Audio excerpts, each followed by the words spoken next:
Welcome back, I am Largo, and today we are checking out an SCP video. This one's going to be SCP-1730, What Happened to Site-13?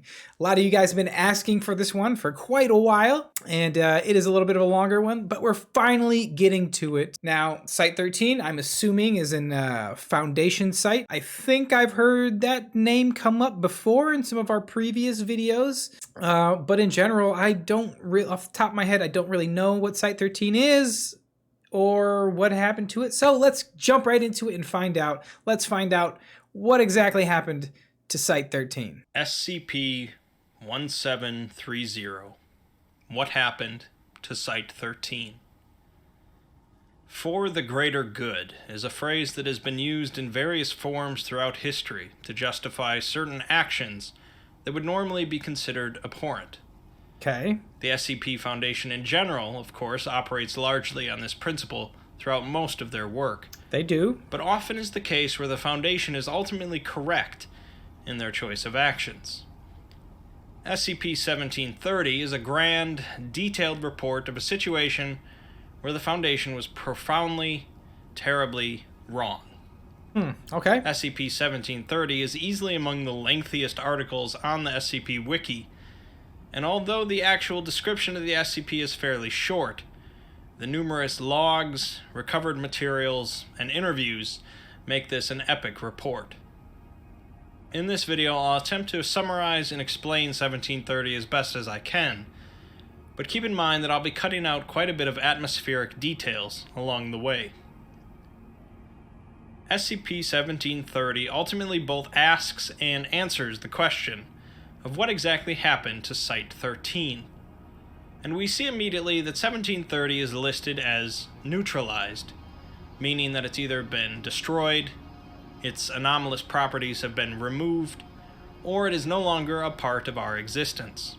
Okay.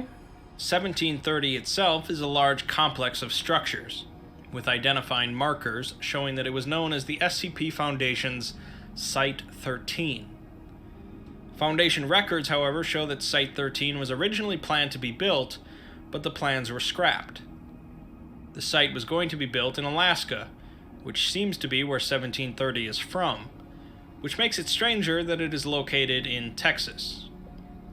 The site seems long abandoned, is in a severe state of disrepair. So 1730, SCP-1730 is SCP Foundation Site-13. Okay. All right. Interesting. The SCP itself is a Foundation facility. Let's keep going. And there are a number of fuel leaks and fires throughout the facility due to the power generator continuing to operate in a damaged state. Despite this, there is believed to be human survivors somewhere in the lower parts of the facility, as messages have been found on walls throughout the site, including the words danger, bleed, and the phrase, what happened to Site-13? The Foundation has established a simple containment procedure due to the site's remote location, but ultimately they decided to send in some teams to properly explore it. Our first piece of major info comes from a recovered log from a recovery team working for Site-13. They were apparently sent to retrieve and recontain an anomaly, and the log describes the anomaly crawling into one of the team's mouths, causing blood to leak from every orifice. Afterwards, two anomalies come out of the body, with one drinking up all the blood, and the other going back into the dead body, reanimating it. The remainder of the team puts down their reanimated squad mate, but the writer of the log admits that they don't have much longer, says something that was expunged from the record, and states it's just a matter of time before it starts. Interestingly, the expunged section was removed because it was marked as a cognitohazard, something that is dangerous for some reason to an individual when recorded with any of the five senses, in this case, likely sight. The log describes the team using C4 explosives to blow up the wall, rendering something illegible, likely the cognitohazard, but says it doesn't matter because Jones already went quiet like the others, and they shoved him down an elevator shaft. Dang, okay. Finally, it mentions how someone started up the thresher, which we'll learn about later. Oh, that The sounds next fun. piece of info is an The automated Thresher. message describing the states of the various systems of Site-13. We see that it was sent minutes before an electrical disturbance and an explosion in the power relay, and shows that nearly every system is offline or compromised, including the Keter-class containment systems. Oh, that's nice. Additionally, the Euclid-class containment systems and the reactor are both in critical status. So, okay, I get it.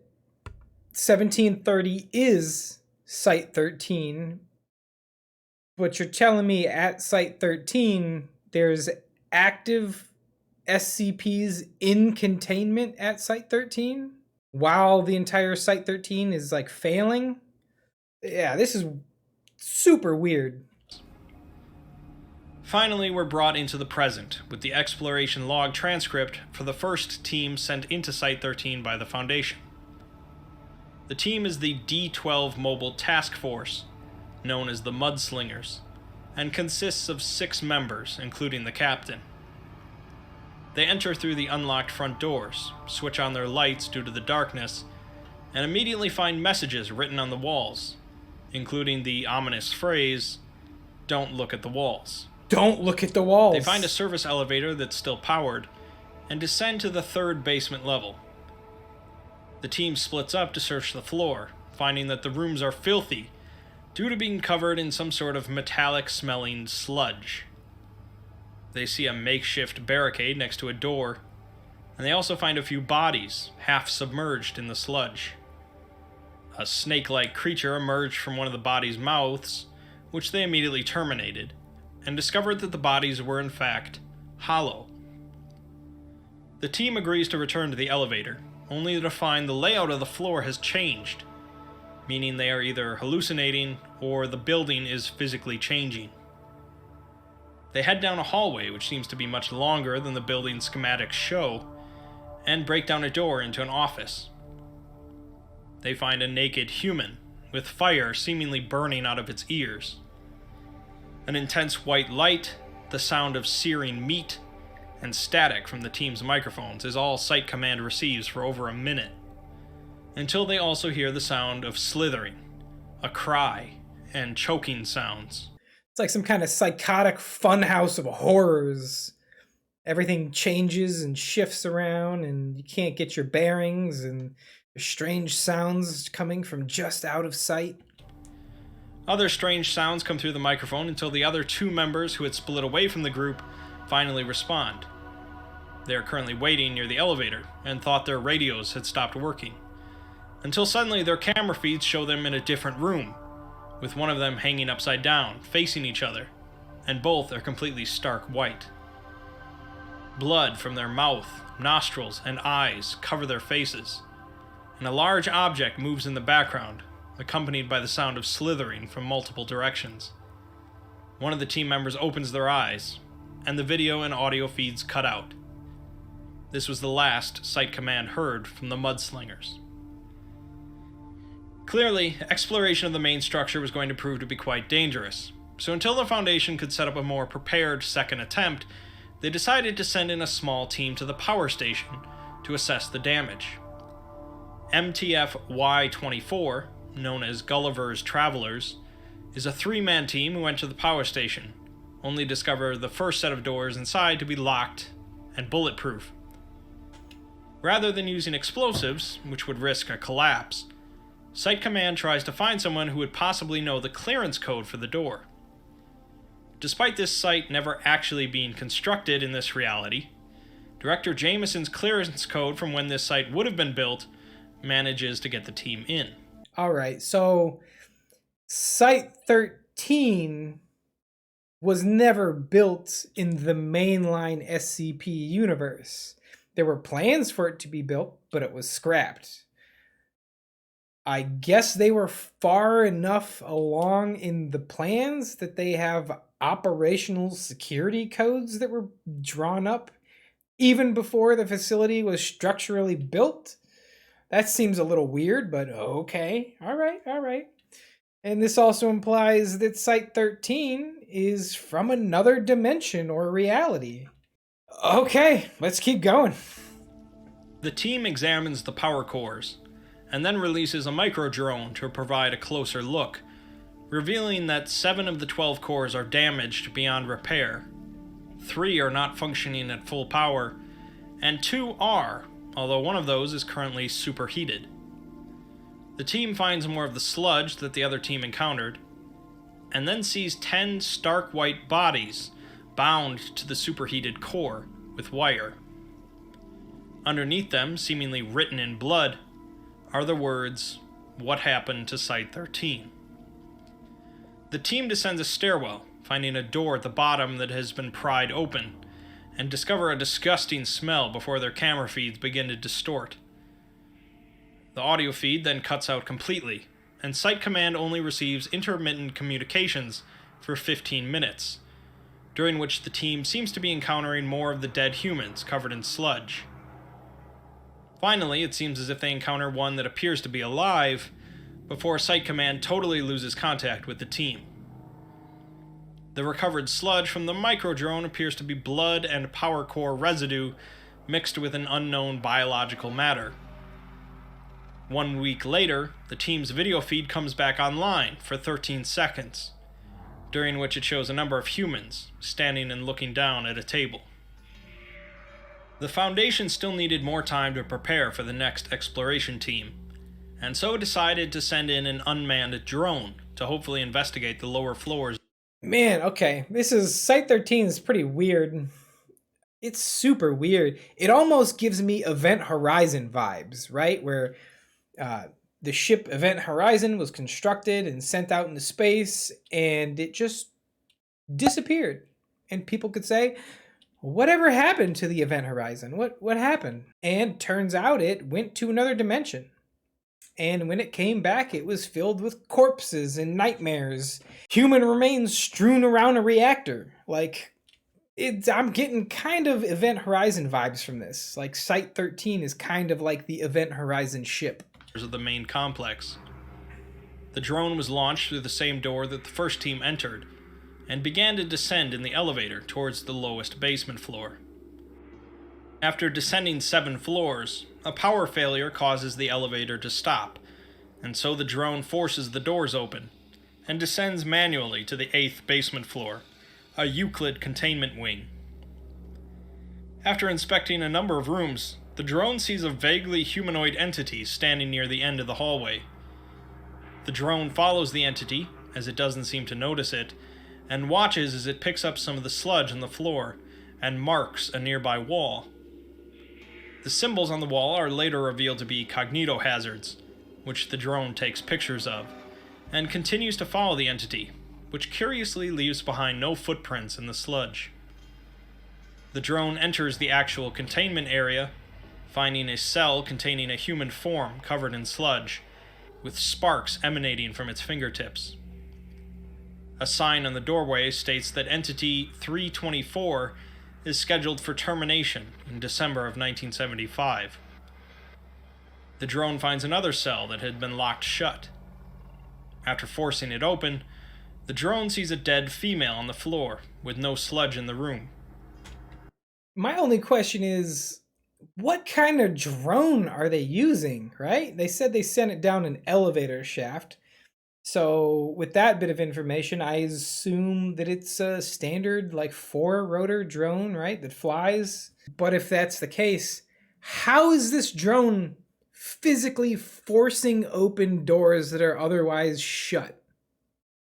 How is that even possible, right? If it's a flying drone, then it shouldn't even be able to get any kind of leverage to force a door open. Right? So that would imply that this is either a drone that's on wheels, treads, or is bipedal of some kind, maybe? Maybe it's not bipedal, maybe it's quadrupedal, but what kind of weird drone are they using that has the mechanical manipulators and the physical resistance to be able to force open a door? And mind you, this isn't a SCP secure facility, so these are probably like at least secure doors. Some of them are probably blast doors. How is this drone opening these doors? It makes no sense.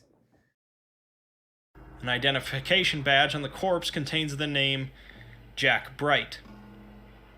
Dr. Bright is a notable individual in the SCP universe, capable of immortality through jumping into different bodies due to the use of SCP-963. The drone descends to the next floor, finding a working computer. Now, they said it was on a corpse that was labeled Jack Bright, but they didn't mention if the necklace was on the corpse or not. Because if the necklace isn't there, then Bright could still be alive somewhere, and he just discarded this body. But if the necklace is still there, then technically he should still be alive. He's just inside the necklace. Computer terminal, which is running an older version of the SCP Foundation operating system. The drone begins to transmit what files it can access back to command, but soon they lose contact with the drone. It's at this point that the cognito hazard that Site Command had viewed earlier triggered, causing affected individuals to go silent and begin to burn from their ears. Any audible sound after this would trigger a silent explosion, shaking Site Command and destroying most of their communication equipment. What? The drone finished transmitting files, but the drone itself was never recovered. I'll skip ahead for a moment to discuss the various files that the drone transmitted back. First, a correspondence from an engineer to the site's chief biologist and assistant director of anomalous biology, Dr. Hadley. Hadley was apparently working with the mysterious Thresher device, and the engineer informed her that although the reactors could surge to power the device, the reactors would likely not survive the process. The engineer goes on to say that the Thresher device is still wildly unstable, and utilization of it would likely destabilize local reality. Another correspondence from an individual who is both on the SCP Foundation's Ethics Committee and the head of the Global Occult Coalition's Ethics Board tells Dr. Hadley that she is not permitted to transfer out of Site-13. Additionally, Dr. Hadley seems to have an issue with Site-13's director and the That's interesting. I didn't realize someone could be a member of the GOC and the Foundation at the same time and hold a position on, like, an ethics committee for both. Okay, all right. Protocol of terminating humanoid SCPs. The individual informs her that these anomalies are not considered human beings, and are not entitled to any of the rights that human beings are. Next, a test log shows a number of reality benders being exposed to dangerous conditions while wearing inhibitor devices, to see if they can change reality to save themselves. Exposure to extremely cold and hot temperatures, as well as electricity, caused the reality benders to die without them stopping it, while water submersion seems to interfere with the inhibitor device, causing unknown results. As a side note, the administrator of the test is listed as a doctor with only a number identification, not a name, in contrast to how the SCP Foundation usually does things. A message from one engineer to another discusses a buildup of toxic waste in the pit beneath the reactors. The waste is supposed to be piped off-site, but keeps getting built up, which will likely lead to a very serious issue. A note from Director Emerson states that the entire humanoid wing of the facility is to be promptly terminated by electrocution and incineration. It's this process that is seemingly causing the buildup of waste. Another message from an engineer to Dr. Hadley says that he altered termination records for a leech boy that was taken down to the pit. Since the output of the pit is still blocked up, he won't go anywhere. Finally, we get a message from Dr. Hadley to Director Emerson, in which we get a number of new details. The message discusses a containment breach caused by Dr. Hadley, and mentions that Emerson was foolish for thinking that killing the anomalous entities would stop them, as them being living is the least anomalous thing about them. Dr. Hadley goes on to discuss a young boy named Elijah, who subsisted only on blood, and could drink it through someone's skin, much like a leech. What? He had the mental capacity of a toddler, and did not choose to be this way, but Emerson had him incinerated like the rest. Of course, the incineration didn't actually kill Elijah, and him interacting with the bloody sludge caused a highly anomalous process to occur, in which the dead SCPs returned, in a way. In addition to this, of course, the Thresher device was eventually activated, causing the local reality of the site to heavily distort, leading to one highly anomalous facility. The Foundation still needed a more complete understanding of the facility, however, and so this Thresher device destabilized the reality of the facility. That's why the facility is so weird at all times, because literally the very reality of that building has been altered and destabilized. These guys are always playing with forces beyond their control. So another team was sent in to explore its depths. This team, MTF-Z9, called Mole Rats, were specifically experienced in exploring anomalous locations, so they would be best prepared for the reality warping effects inside. The 5-man team entered the main structure, equipped with helmets that would filter out any of the writing on the walls to avoid cognitohazards. They descend the stairs to the 6th basement level and begin to explore the floor, walking past sludge and bodies, when suddenly the floor collapses underneath one of the team members, Z9-4. The fall injures his leg, leaving him immobile, and the rest of the team look for a stairwell to descend. The injured member begins to hear slithering sounds around him, unable to see his surroundings.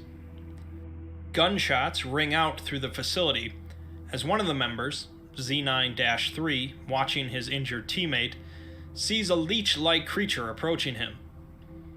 The creature enters Z9-4's mouth and begins sliding down his throat.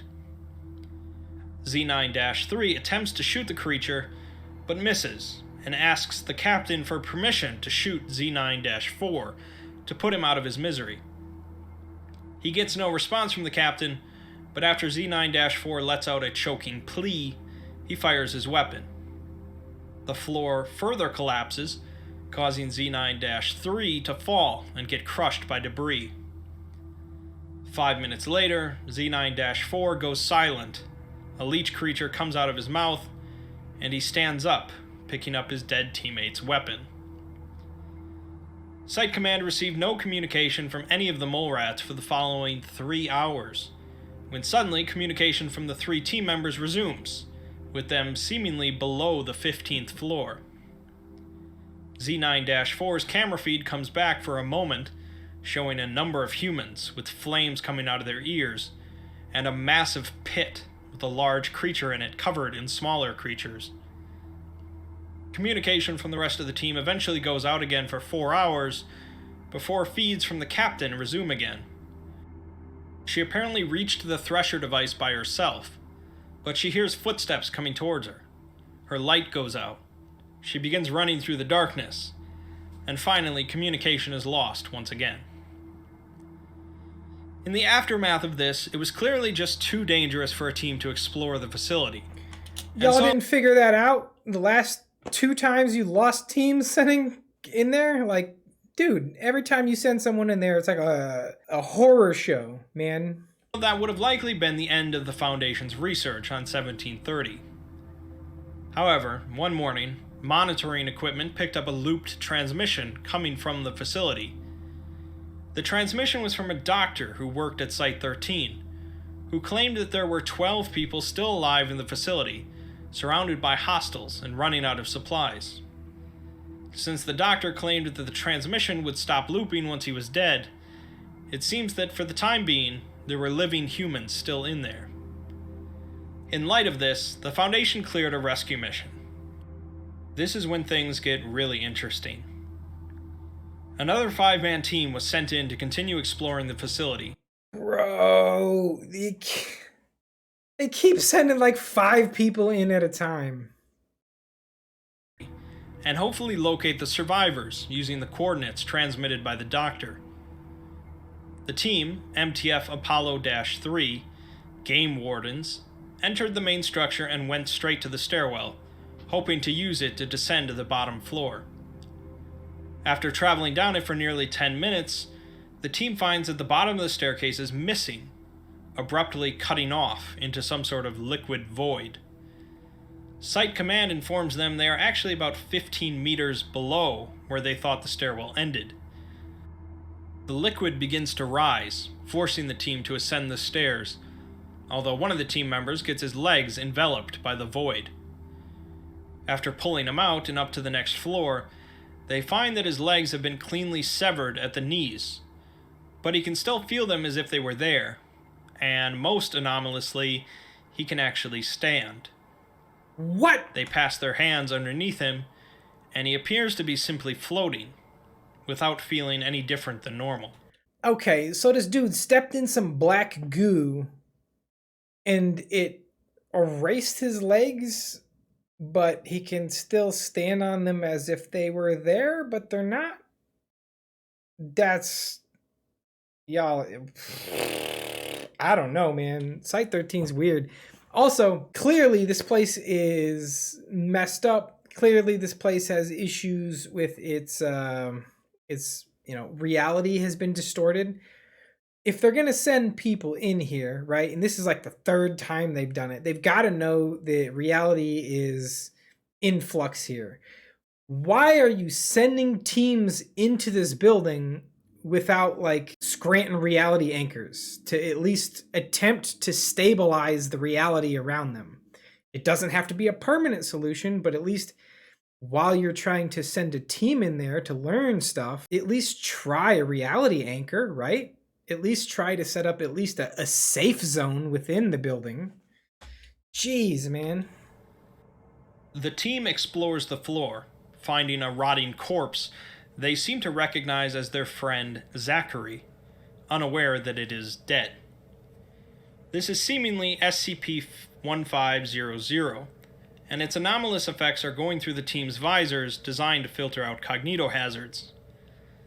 The team continues to chat with the corpse until Site Command finally updates their visors, and they realize that it's just a body.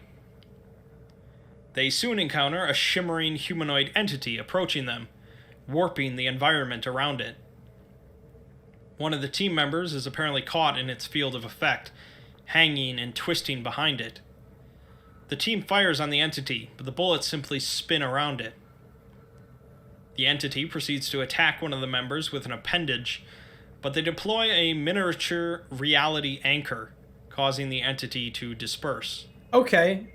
They find the Okay, so I was losing my mind. I was like, you guys know what's going on here. You guys are specifically trained to deal with this kind of stuff. You've watched other teams go in, and you're not going to bring a reality anchor. Thankfully, they did, because I was losing my mind. I was like, how can they be so stupid? Okay, see? And it works. It works. They set down the miniature reality anchor, and the entity went away. Member that was caught in its field and is now partially fused with the wall, ceiling, and floor, presumably dead. The team decides to continue on, as it seems just as risky to attempt to leave, and they eventually enter a communications room. A screen flickers on, revealing a standard containment cell containing a single figure. One of the team members recognizes the figure as SCP-993, Bobble the Clown. Oh, Bobble. They begin conversing with the figure, who claims that it is not Bobble, but a thing that used to be Bobble. The figure claims that Director Emerson played with the strings of the universe and broke them. It goes on to say that every anomalous thing that the Foundation could find and the Coalition could catch were brought to Site-13 in order to be fed to the meat grinder, unless there was something to gain first. The figure seems to be heavily disfigured and distorted, and possesses an extreme animosity for Director Emerson, but the team moves on. Site Command loses contact with the team for 30 minutes, during which they manage to find the survivors, who number somewhere in the 20s, and include a few of the mole rats and one of the Gulliver's travelers. Oh, okay, cool. The team reveals that they have been down there now for 3 days, not 30 minutes, and are surrounded by anomalous entities with little chance of survival. let alone completing the rescue attempt. Okay, so at least not all the MTF guys who got sent in got killed. And apparently, they kind of met up and found each other and have a little group of survivors in there. Okay, all right, all right. Come on now, bring some reality anchors in. You know, I'd bring a bunch in. I'd set a reality anchor down every 15 feet if that's what it takes to get through the building. Enter Mobile Task Force Tau 5, known as Samsara. Samsara have a bit of their own history, but to summarize, they are essentially cloned cyborgs made from a dead god. They possess regenerative abilities, a number of technological augmentations, and their memories can be loaded onto a clone of their bodies, making them functionally immortal.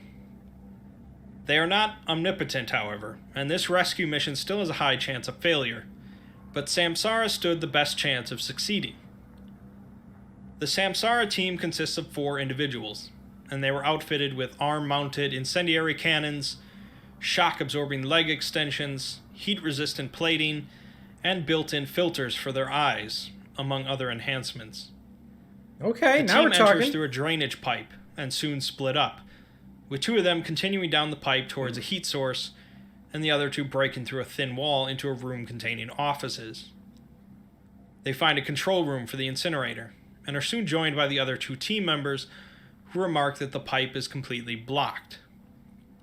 They activate the machinery, which begins to spin, and the heat continues to rise as the incinerator kicks on. They notice a gate at the bottom and shoot out the window of the control room, jumping down. They follow another drainage pipe into a cistern, where they find a number of cracks in the walls.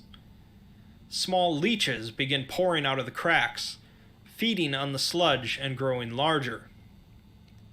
One of the team members realizes there is something huge beneath them, functioning as a host for the leeches. Believing the leeches to be telepathic, they hijack one of the leech's brains, using it to create a map of the facility, albeit a distorted one. Damn, okay.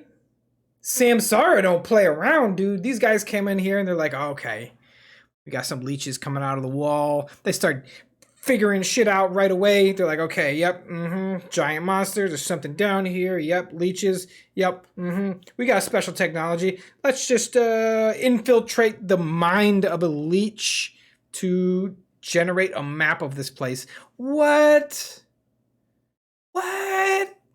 Y'all are going into leeches' minds now? I didn't even know that was a thing you could do. Due to the continually changing layout. They deduce where the survivors are and decide to take the fastest path towards them, despite the path going through an area where the leeches act considerably quieter than they normally do. The team climbs out of the cistern before going to the nearby stairwell, which is largely destroyed. They drop down, using their leg implants to avoid grave injury, and enter into a server room. The room is cooled to negative 20 degrees Celsius, thanks to a cryonics chamber located directly above, and they soon realize that no sound whatsoever is audible in here. Their filters for cognitohazards begin triggering, and they slowly move through the server room. They see a massive entity moving through the room, a humanoid construct with 6 legs, 18 arms, 36 forearms, and 72 hands. Each limb independently performs constant gestures, believed to be responsible for the silence permeating the room, and where its head would be is instead an emaciated, charred human figure bound to its chest. This figure is struggling against its restraints and continually screaming, although the screaming seems to only be heard as a constant whining sound. The human has the word Emerson seared into its flesh, seemingly by a melted piece of fabric. The entity seems to be hazardous to look at, so the team quickly moves on. The whining sound grows suddenly louder and closer, so the team detonate a proximity mine behind them and rush through a door, dodging white-hot glyphs that begin to appear in the air around them. One of the team members loses an arm in the process, but they quickly flee from the server room, and sound resumes. They soon find the survivors, with one of the mole rats referring to Samsara as the Power Rangers.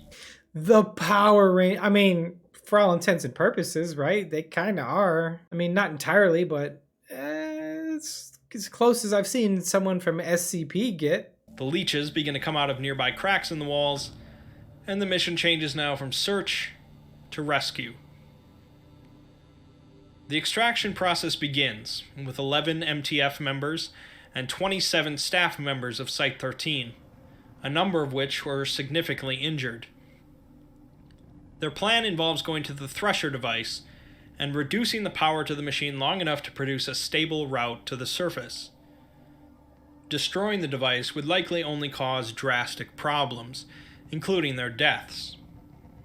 The group begins moving, with Samsara leading the extraction, and they start to kill what leeches they can. They are soon attacked by the floating humanoid entity seen by the drone that was drawing on the walls, but copious amounts of bullets and incendiary rounds put it down. Immediately after, the floor beneath the entity collapses, revealing a long, slick creature covered in eyes and possessing a mouth full of pointy teeth. It devours the corpse of the humanoid, and a large number of leeches are propelled towards the group. Two of the Samsara members provide covering fire, as the rest of the group retreats to take a different route. The group enters a hallway where they encounter a cloud of crystal butterflies, SCP-553. The Samsara captain takes on the butterflies himself with his flamethrower, shredding and scorching most of his flesh in the process. They soon encounter a locked door to the Thresher wing, which they cannot open, but somehow the door unlocks and the figure that was once Bobble the Clown appears on a monitor, laughing, seemingly responsible. They move into the room, finding the Thresher device, although it is surrounded by hundreds of small flying creatures. While deciding what to do, a nearby wall collapses and the many-eyed creature enters. The small creatures descend to attack the large entity, which begins devouring them using long tentacles. While manipulating the Thresher device, a section of the floor collapses, with another long tentacled entity coming through it. The MTF members begin battling the entities, with one of them dying in the process while the device is manipulated. Finally, they force the entities to flee, killing off the rest of the small creatures. See, I mean, I'm not gonna lie, man. These Samsara guys are doing work. On more than one occasion now, they've pushed back these anomalous whatever it is that's attacking them at that particular moment. So, I think they could have done better.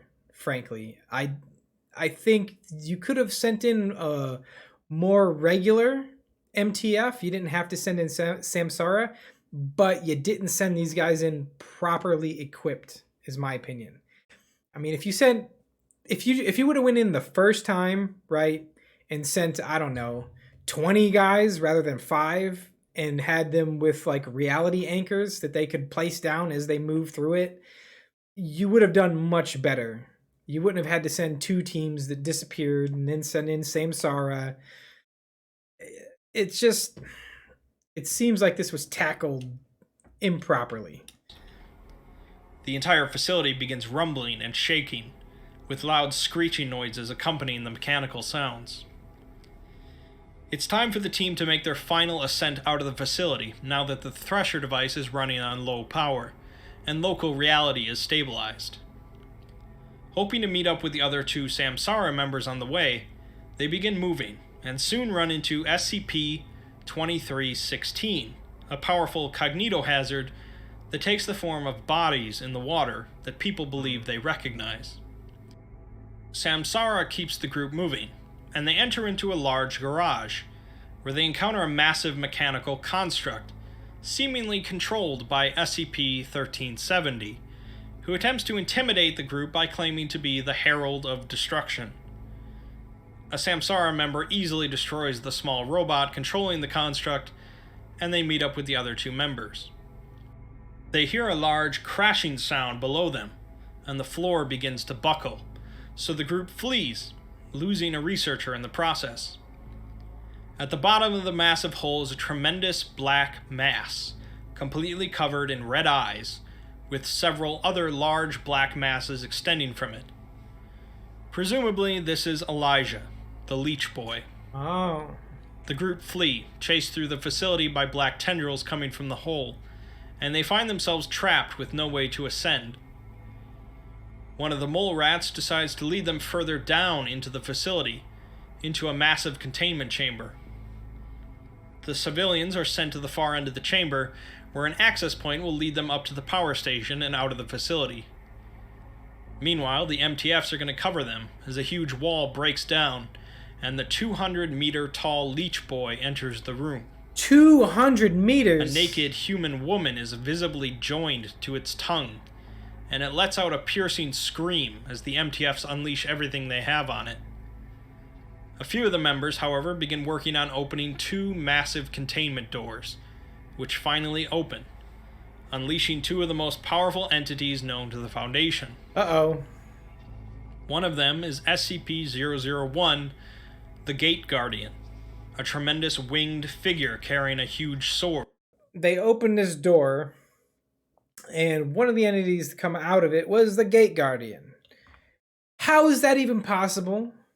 How? How is that even possible, right? The Gate Guardian is supposed to be so powerful that it can't be contained by the Foundation.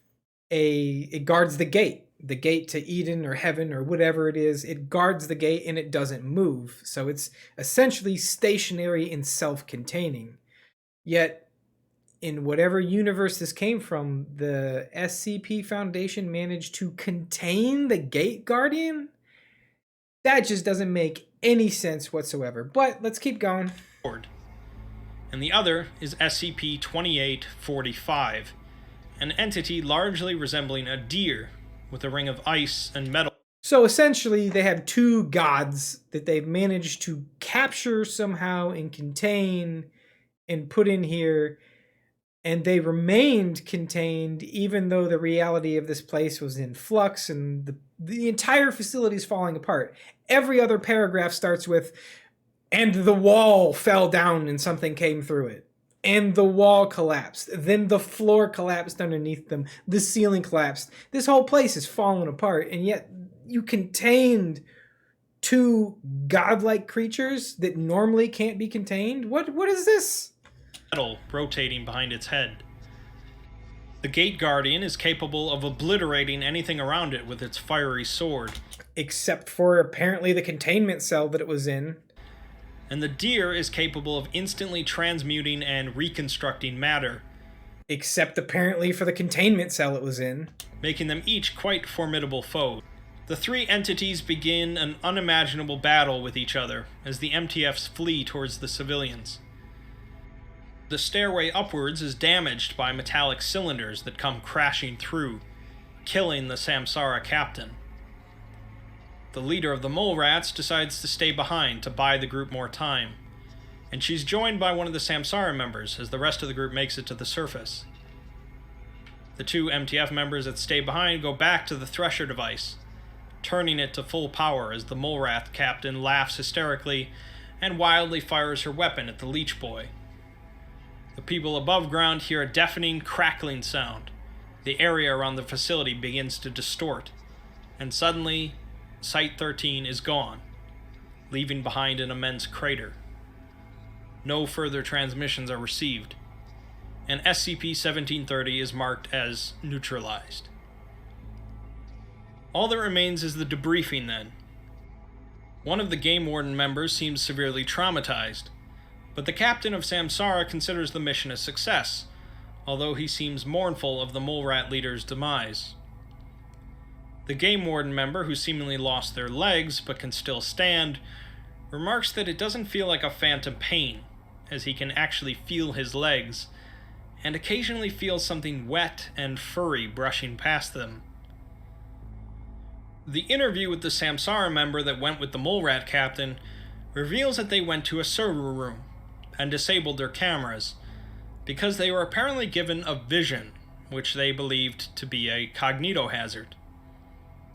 They were standing on a precipice overlooking a vast area, where countless humans screamed, each of them missing their hands, while the sky above them burned.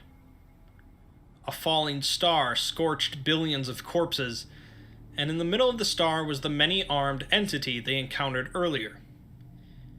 They were given visions of coils of fire and storms of souls, a hole at the center of the universe, and a god of nightmares.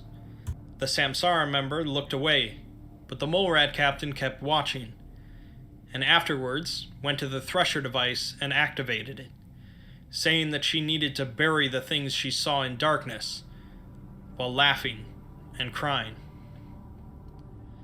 Finally, we are given an interview with Dr. Scott, the Assistant Director of Temporal Studies at Site-13, who gives a history of the site as well as the alternate timeline from his reality.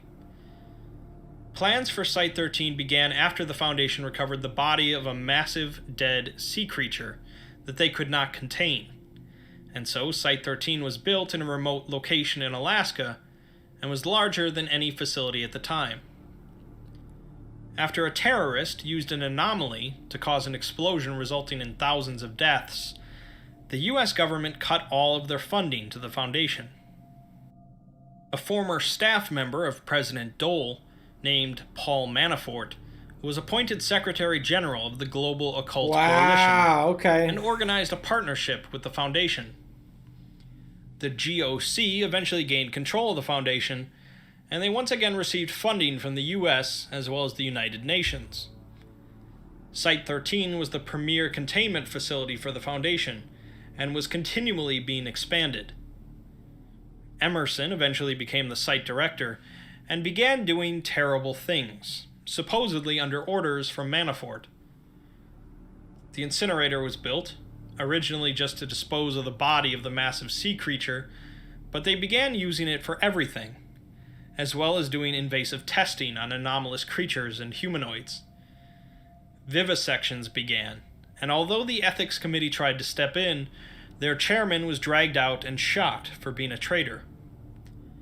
The phrase, "for the greater good," was thrown around, and Scott claims that they eventually contained the Abrahamic God, possibly alluding to SCP-343, although he's not sure how they managed it. Dr. Hadley opposed Emerson's orders, and so she was brutally beaten by some guards one night, damaging her mind and leading her to cause the containment breach. Emerson came to Scott and asked him to turn on the highly experimental thresher device in order to stop this, but Scott refused and fled, gathering his team.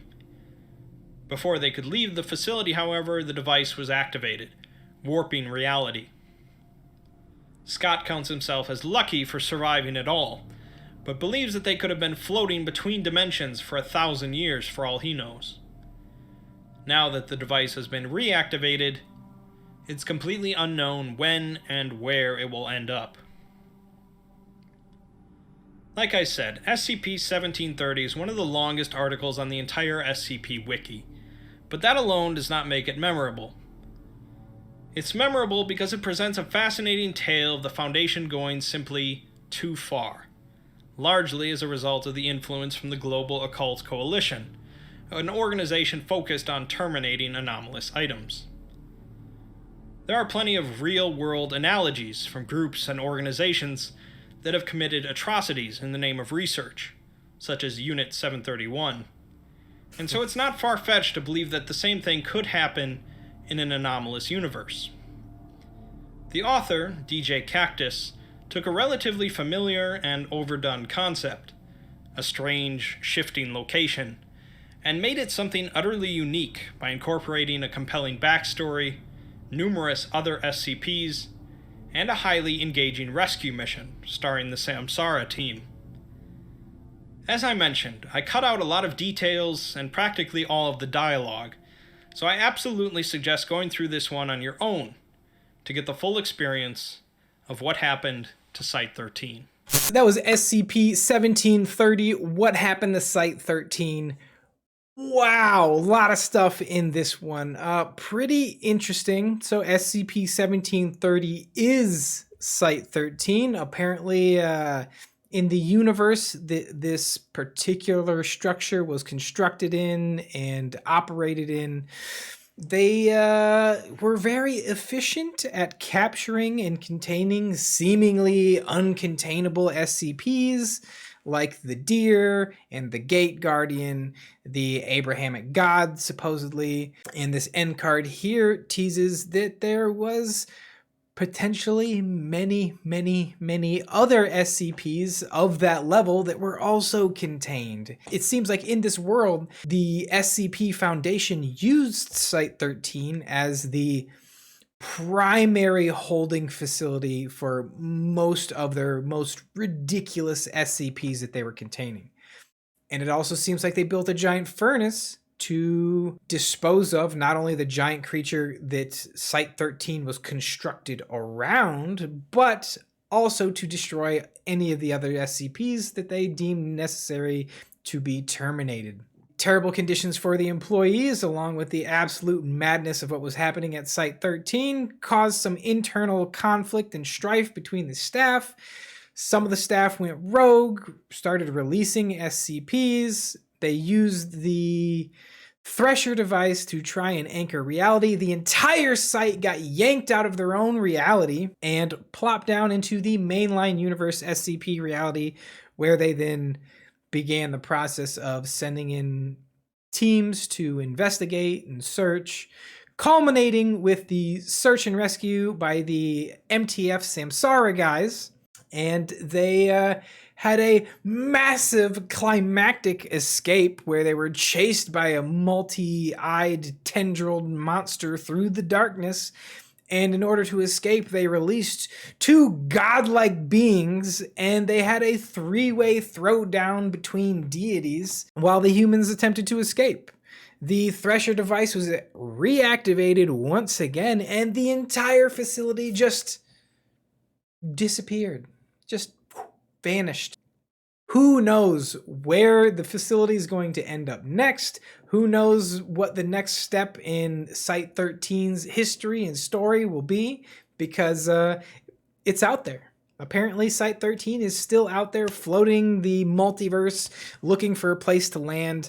We'll see what happens. Long video, really liked it. Interesting SCP, a lot of stuff going on, a lot of SCPs involved with it, and a lot of potential for future shenanigans with this dimension hopping Site-13 filled with the greatest horrors mankind has managed to put in a box. Very interesting video. This video was a commenter suggestion, so thank you very much for that, guys. Excellent suggestion. And if you like the reaction, go ahead and click that like button. Go ahead and consider clicking that subscribe button to help the channel out. And as always, guys, leave a comment down below. What other SCP videos should we check out? What other animations, game trailers, whatever you got, leave it down in the comments and we can get to it. As always, guys, thank you so much for watching the video. Thanks for stopping by. Take care of yourselves and have a great day.